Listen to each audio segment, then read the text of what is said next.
Hello दोस्तों, स्वागत है आप सभी का आज के इस नए वीडियो लेक्चर में, जिसके अंदर हम बात करने वाले हैं एक नए इनिशिएटिव की तरफ गवर्नमेंट ऑफ इंडिया द्वारा। जैसे कि हाल ही में अभी चंद्रयान लॉन्च किया गया था। चंद्रयान में हमने असीम सफलताएं हासिल करी हैं। भारत का सीना गर्व से चौड़ा हो गया है। उन गिने चुने देशों में हम शामिल हो चुके हैं जिन्होंने चंद्रमा के ऊपर अपने यान को उतारा है, दक्षिणी ध्रुव पर।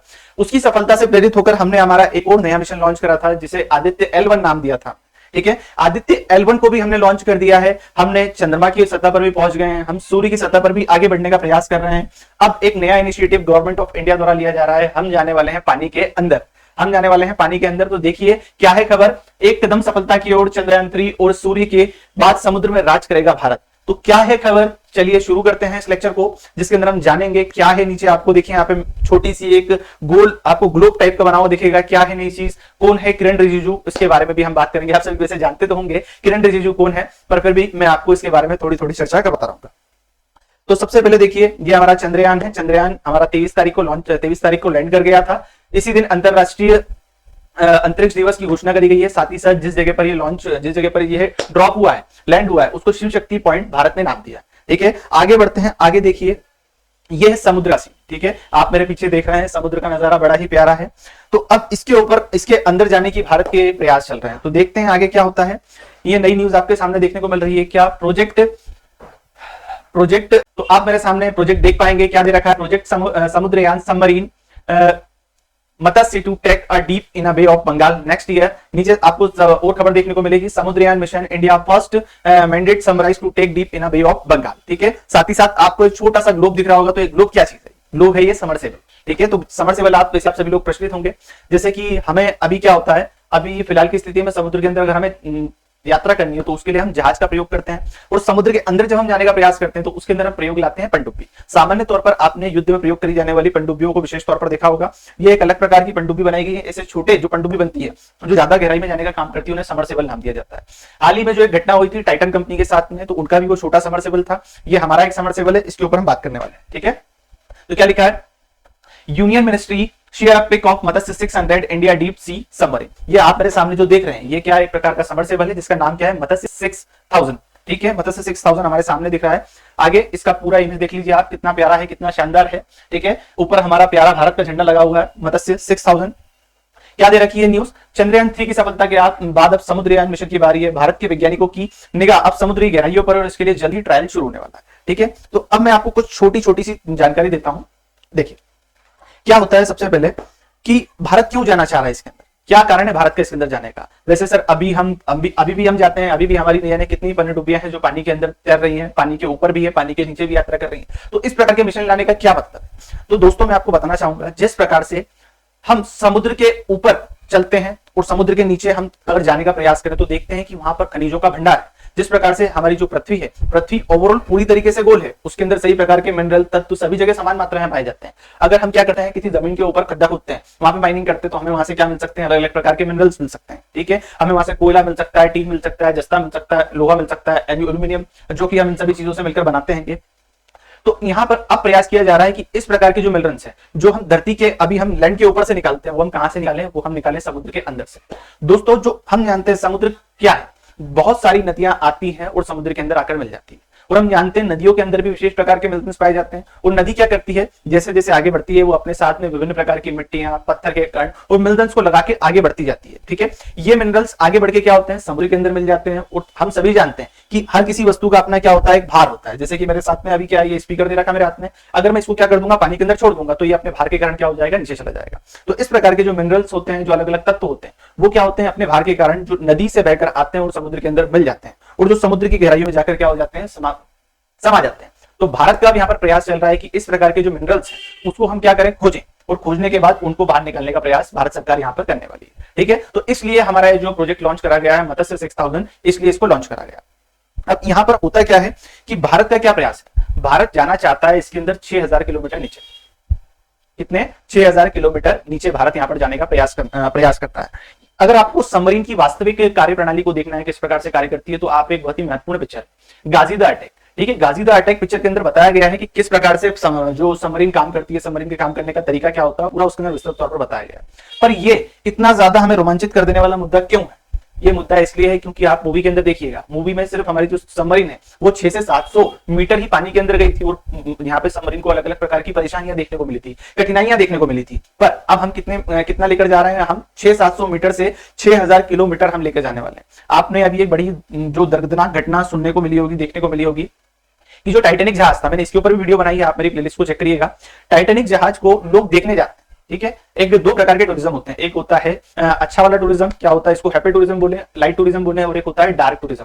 लोग अभी जिनके पास खूब पैसा है वो ऐसी जगह जाना चाहते हैं जो वीरान है, सुनसान है, जहां पर क्या है त्रासदी भरे क्षण है। तो कुछ लोग ये जानना चाहते थे कि जो टाइटैनिक जहाज था वो किस प्रकार से डूबा था, डूबने के बाद उसकी क्या स्थिति है, अभी वो फिलहाल कैसा है। तो एक अमेरिका की एक कंपनी थी जो जिसका नाम था टाइटन, वो टाइटन क्या करती थी, अपनी एक छोटी समरसेबल के अंदर लोगों को बिठाती थी और टाइटैनिक जहाज को दिखा कर लाती थी। पर हमने अभी उसकी खबर सुनी थी, लगभग जून के अंतिम सप्ताहों में ये खबर आई थी कि वो जैसे जैसे पानी के नीचे अंदर जाते हैं हम, तो उसका दाब बढ़ने के कारण क्या हो गई थी, सबमरीन फेल हो गई। तो ये चुनौती हमारे पास भी है, ठीक है। क्या होता है कि अभी आप क्या करिए, प्लास्टिक का कुछ भी पदार्थ ले लीजिए, जैसे कि मैं इस खाली खोखे को क्या करूं, अभी पैन में से इसकी रिफिल निकाल के पानी के अंदर डाल दूंगा, तैरने लगेगा, ठीक है। क्यों तैरने लगेगा, क्योंकि इसका द्रव्यमान कम है, ये पानी के ऊपर तैरने लगेगा। पर जैसे जैसे अगर हम क्या करेंगे, किसी भी पदार्थ को हम पानी के नीचे खींचने का प्रयास करते हैं तो उसका द्रव्यमान अगर कम है तो वो ऊपर आ जाएगा, पर पानी में एक निश्चित क्षमता के बाद अगर हम क्या होते हैं, नीचे जाते हैं, तो पानी के ऊपर का जो प्रेशर होता है वो वस्तुओं को नीचे की ओर धकेलना शुरू कर देता है। तो हमारे सामने एक खतरा है कि हम हमारी मशीनरियों का प्रयोग करके, अलग अलग टेक्नोलॉजी का प्रयोग करके हमारी सबमरीन को नीचे तो लेकर चले जाएंगे, पर उसके बाद सबसे बड़ी दिक्कत कहां आएगी कि उस सबमरीन के ऊपर से पड़ने वाला जो पानी का दबाव है वह कितना होगा, सबमरीन उसको झेल पाएगी या नहीं। तो इस प्रकार की चर्चाएं अभी हमें देखने को मिल रही है, ठीक है। तो अब हम आगे इसके स्पेसिफिकेशन के बारे में भी डिस्कशन करेंगे कि क्या इसका स्पेसिफिकेशन किस तरीके से कार्य करती है, कौन बना रहा है इसे। तो इसे बना रहे हैं national institute of ocean technology के द्वारा इसे बनाया गया है। आगे इसको मैं दिखाता हूं आपको, थोड़ा आगे देखिए, ये इसका फोटो जैसा कि हम देख ही चुके हैं। ये देखिए जो किरण रिजिजू है, अभी फिलहाल जो हमारे एक मंत्री है किरण रिजिजू जी, उन्होंने इसका अभी टूर करा है, इसको देख कर आए हैं क्या स्थिति है, किस प्रकार से काम करने वाली है, इसके अंदर कितने जो स्पेसिफिकेशन है उनके बारे में इन्होंने चर्चा करी है। इन्होंने अपने ट्विटर हैंडल के ऊपर ये जानकारी शेयर करी है, ठीक है। आगे देखिएगा, ये इनकी कुछ वीडियो है। कब होगा पहला ट्रायल, ये चल रही है क्या अभी, नहीं सर अभी ये चली नहीं, ये कब चलने वाली है, तो ये जो मत्स्य 6000 करके हमारी पनडुब्बी है, ये 2024 के पहले, दूसरे, तीसरे महीने में कभी भी चल सकती है, ठीक है। राष्ट्रीय महासागर प्रौद्योगिकी संस्था के वैज्ञानिक जो मत्स्य 6000 पनडुब्बी को बनाने में लगे, इन्होंने आखिरी समीक्षा कर रहे हैं। समुद्रयान मिशन के गहरे सागर मिशन के हिस्से के रूप में चल रहा है। पृथ्वी मंत्रालय के सचिव एम रविचंद्र ने कहा है कि हम 2024 की पहली तिमाही में 500 मीटर की गहराई के अंदर जाने का प्रयास करेंगे। फिलहाल ये ओवरऑल प्रोजेक्ट लेकर बनाया गया है कि 6000 किलोमीटर तक हम पानी के अंदर चले जाएं, पर इसके शुरुआती ट्रायल होने वाले हैं वो 500 मीटर तक ही करे जाएंगे। अभी फिलहाल कौन कौन देश इस क्षेत्र में काम कर चुका है, किन किन देशों के पास में इस प्रकार की क्षमता है, तो देखिए मेरे सामने जो केवल अमेरिका, रूस, जापान, फ्रांस, चीन ने मानव युक्त पनडुब्बी का निर्माण कर लिया। पनडुब्बी तो कोई भी बना सकता है, पर दिक्कत कहां है कि मनुष्य उसके अंदर जाकर बैठ जाए, पानी के अंदर चला जाए और सुरक्षा पूर्वक क्या हो जाए, वहां से बाहर आ जाए। तो इस प्रकार की क्षमता ये इन्हीं देशों के पास में है। अब भारत इसकी तरफ एक कदम आगे बढ़ा रहा है। पनडुब्बी को बनाने में लगभग अभी 2 साल लग गए हैं। 2024 की शुरुआत में चेन्नई के तट के पास में बंगाल की खाड़ी में इसका पहला परीक्षण करा जाएगा। पिछले दिनों पर्यटकों को ले जाते समय टाइटन के फटने के बाद वैज्ञानिकों ने इस पर बारीकी से काम करना शुरू कर दिया है, क्योंकि जब तक क्या होता है ठोकर नहीं लगती है तो हम सीखते नहीं। तो इस प्रकार की एक ठोकर अभी मैंने आपको टाइटन के बारे में बताया, तो हमारे वैज्ञानिकों ने इसके ऊपर सूक्ष्मतापूर्वक कार्य करना और अभी फिलहाल शुरू कर दिया है।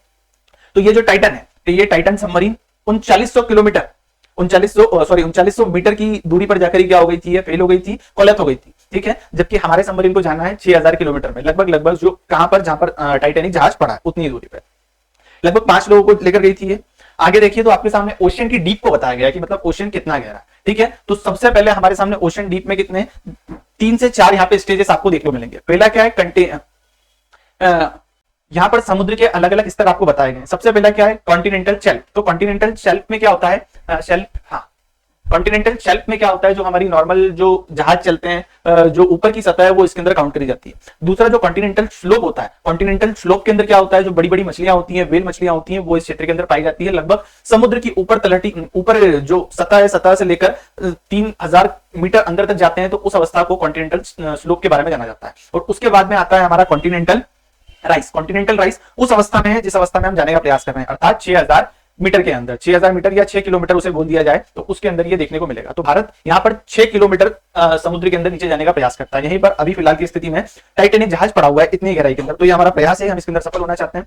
अगर मत्स्य 6000 अगर सफल हो जाता है तो उस कंडीशन में क्या होगा, हम ब्लू इकोनॉमी में आगे बढ़ जाएंगे, हम भारत की जो अर्थव्यवस्था है उसे आगे बढ़ाने में अपनी पूर्ण क्षमताओं का प्रयोग कर पाएंगे। ठीक है, मत्स्य 6000 नाम की पनडुब्बी की टेस्टिंग बंगाल की खाड़ी में की जाएगी, जैसा कि पहले बता दिया। पहला ही ट्रायल इसका 500 मीटर के अंदर होगा। 2026 तक 3 भारतीयों के साथ में 3 जो ऑपरेटर्स होते हैं उनके साथ जाने वाली है पनडुब्बी 2026 में अपनी पूर्ण गहराई को टच करने का प्रयास करेगी।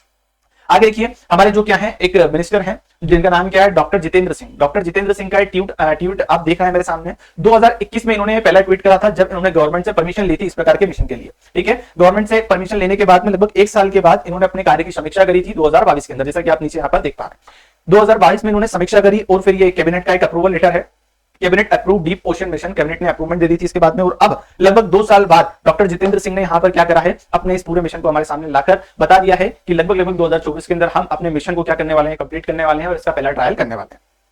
आगे इसके अंदर देखिए, इस प्रकार का मिशन है जो ऑस्ट्रेलिया ने फिलहाल अभी लॉन्च करा था, ऑस्ट्रेलिया का मिशन है। इसको आगे बढ़कर हम देखें तो क्या है, आगे क्या बताया गया है, भारत सरकार इस मिशन में इंटरेस्ट क्यों ले रही है। तो भारत सरकार का इस मिशन में इंटरेस्ट लेने का सबसे बड़ा रीजन क्या है कि अब हमारा युग आ रहा है इलेक्ट्रॉनिकरण का युग, इलेक्ट्रॉनिकरण का युग आ रहा है। तो इसके अंदर फिलहाल भारत जो कारों में बैटरी का प्रयोग करने वाला है, ठीक है, और बैटरी या फिर इलेक्ट्रॉनिक उपकरण को बनाने के लिए सबसे मुख्य धातु होती है कोबाल्ट और निकल। ठीक है, कोबाल्ट और निकल जो कि अभी पृथ्वी से तो हम क्या कर रहे हैं, निकाल रहे हैं, पृथ्वी की जो धरती है, धरती में से हम निकाल रहे हैं, पर ओवरऑल इस प्रकार की धातुएं समुद्र के अंदर अत्यधिक मात्रा में पाई जाती हैं। तो भारत का प्रयास है कि अगर हम समुद्र की सतह तक पहुंच जाते हैं तो इस प्रकार की धातुओं का हम क्या कर पाएंगे, समुद्री सतह से निकाल पाएंगे, क्योंकि इन्हीं का ही आगे भविष्य है। अभी फिलहाल जैसे जैसे हम आगे बढ़ेंगे इलेक्ट्रॉनिकरण का युग आगे बढ़ता ही जाएगा। अभी हम घर में इलेक्ट्रॉनिक सामान यूज कर रहे हैं, धीरे धीरे हमारी गाड़ियां इलेक्ट्रॉनिक हो रही है, फिर आगे इन गाड़ियों का क्रेज और बढ़ता जाएगा। तो उसके लिए हमें कोबाल्ट निकल इस प्रकार की धातुओं की अत्यधिक आवश्यकता होगी। तो उसके लिए जरूरी है कि हमारे पास में इसका स्टॉक हो, अन्यथा जो जिन कंट्रियों के पास में इस प्रकार की धातुएं पाई जाती हैं वो इन पर अपना एकाधिकार रखने का प्रयास करेंगी और भारत को अधिक से अधिक मात्रा में देने में क्या होंगी, कतराएंगी। अगर भारत इनसे खरीदेगा, महंगे दामों पर खरीदेगा और वस्तु का उत्पादन करेगा तो उस स्थिति में वस्तुएं महंगी होगी। इसलिए भारत सरकार का एक छोटा सा इनिशिएटिव है, शुरुआत करने वाले हैं। एक हमने शुरुआत करी थी चंद्रयान की, चंद्रयान 1 हुआ, चंद्रयान 2 में हमने असफलता का मुंह देखना पड़ा, पर जैसा कि मैं आपको पहले भी बता चुका हूं, जब तक ठोकर लगती नहीं है तब तक बुद्धि आती नहीं। ठीक है, तो जब तक हमें ठोकर लगेगी नहीं, पर हम प्रयास कर रहे हैं बिना ठोकर के हम सीख जाएं, तो ये हमारा एक प्रयास है जिसके अंदर हम समुद्र के अंदर जाने का सोच रहे हैं, समुद्र के अंदर अपनी असीम क्षमताओं का प्रदर्शन करने का सोच रहे हैं। आगे देखिए क्या है, deep sea mission as an 8 trillion opportunity. Bharat की जो अर्थव्यवस्था का कुल वॉल्यूम 3.5 ट्रिलियन, कितना है, 3.5 ट्रिलियन। और अगर हम इस समुद्र की गहराई को नाप लेते हैं, समुद्र में हमारा मिशन सक्सेसफुल हो जाता है तो लगभग 8 ट्रिलियन की जो इकोनॉमी हमारा वेट कर रही है, मतलब इतने मूल्य तक के पदार्थ हमें समुद्र की सतह से प्राप्त हो सकते हैं। तो भारत के लिए एक अवसर है, ठीक है, अवसर है, इस अवसर में हम जरूर खड़े उतरेंगे। देखिए इस प्रकार का यहाँ पर क्या दे रखा है, एप्लीकेशन दे रखा है कि क्या दे रखा है, निकल 4.7, कॉपर 4.3, कोबाल्ट 1%। यहाँ पर आपको इनकी संख्या दे रखी है कि इतनी इतनी मात्रा में क्या है ये समुद्र की सतह में लगभग देखने को मिल सकते हैं। मैग्नीज दे रखा है 92.6 बिलियन टन मेट्रिक टन। फिर आगे देखिए, आगे फिर ये तो वही है जो मैं आपको पढ़ के सुना देता हूं एक बार फिर भी। समुद्र तल से धातु निकालने की कवायद, दरअसल ग्लोबल वार्मिंग से लड़ने के लिए वाहनों और उनकी बैटरियों की मांग में जो तेजी हो रही है, इससे बनाने में इस्तेमाल होने वाली संसाधन दुनिया भर में कम होते जा रहे हैं। जैसा कि मैंने आपको पहले बता दिया, जिस चीज की डिमांड बढ़ेगी उसकी क्या हो जाएगी, कमी देखने को मिलेगी। वही इनको बनाने में इस्तेमाल होने वाले संसाधन दुनिया में कम होते जा रहे हैं। समुद्री गहराई में पाने जाने वाला लिथियम, तांबा, निकल बैटरी में इस्तेमाल होने वाली मुख्य धातु है, इन्हीं से ही बैटरियां चलती हैं। आजकल हम लिथियम आयन बैटरी यूज करते हैं, वो इन्हीं से बनती है। यही इलेक्ट्रॉनिक कारों के लिए जरूरी कोबाल्ट, स्टील इंडस्ट्री के लिए जरूरी मैग्नीज, ये सभी हमें समुद्री गहराई में देखने को मिलेंगे।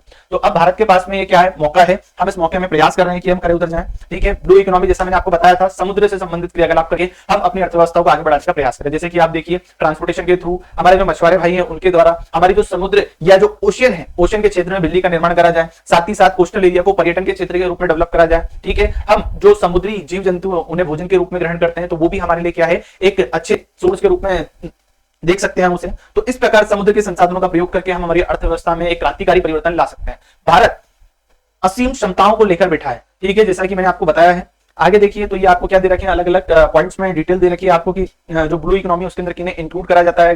ठीक है, आगे देखिए कितना अहम समुद्र हमारे लिए, इसके लिए और मैं आपको महत्व बताता हूं। जैसा कि आप सभी जानते हैं कि जो पेड़ पौधे होते हैं, पेड़ पौधे का मुख्य काम क्या होता है, हम जो सांस ले रहे हैं, हमारी जो कार्बन डाइऑक्साइड बाहर निकलती है उसको वो एब्जॉर्ब करता है और फिर क्या करता है, उसके बदले में ऑक्सीजन दे देता है। तो लगभग जो हमारी पृथ्वी की कुल ऑक्सीजन है उसमें 50% ऑक्सीजन बनाने का कार्य कौन करता है, समुद्र करता है। बोले समुद्र कैसे कर लेता है सर, तो समुद्र के नीचे भी पेड़ पौधे होते हैं बेटा, तो उससे जो समुद्र क्या होता है, अपनी ऑक्सीजन का निर्माण करता है। लगभग 50% ऑक्सीजन समुद्र के द्वारा बनाई जाती है और जो उसमें से लगभग 25% जो कार्बन डाइऑक्साइड हम पूरी निकालते हैं उसमें 25% अपने आप में वो क्या कर लेता है, संग्रहित कर लेता है, मतलब उसको ऑब्जर्व कर लेता है। ठीक है, हमारी जो ह्यूमन एक्टिविटी होती है, हमारे एसी चल रहे हैं, कूलर चल रहे हैं, या फिर अदर कोई भी इलेक्ट्रॉनिक उपकरण चल रहे हैं, इनसे जो उत्पन्न ग्लोबल वार्मिंग है, उसकी गर्मी जो बढ़ती जा रही है, उसकी 90% गर्मी को भी कौन, समुद्री अपने आप में क्या कर लेता है, सोख लेता है, अपने आप में एकत्र कर लेता है। तो समुद्र का महत्व हमारे जीवन में बहुत बड़ा है, इसे हम नकार बिल्कुल नहीं सकते हैं।